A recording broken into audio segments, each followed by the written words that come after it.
Okay, as we're starting here, we're going to start with the pectoral region.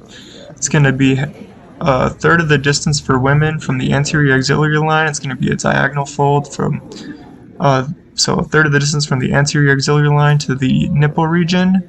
And all these measurements are taken to the nearest half millimeter, by the way. And then we're going to move to the abdominal region. It's going to be 1 to 2 centimeters to the right of the umbilicus.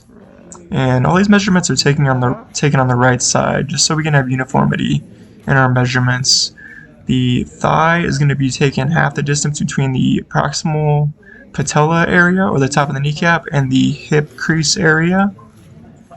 As we move to the back side, we're going to take the measurement from the tricep area, which is going to be on the midline. It's going to be a vertical fold, half the distance between the top of the acromion process and the olecranon process, which is just the elbow. This region is the subscapular region. It's going to be taken just below the inferior angle of the scapula. It's going to be a diagonal fold as well. This region right here is going to be the mid-axillary line.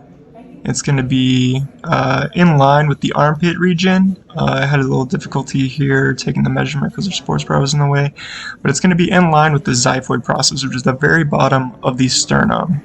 And then our last one here is the suprailiac measurement. It's going to be taken parallel with the top of the crest of the hip bone there.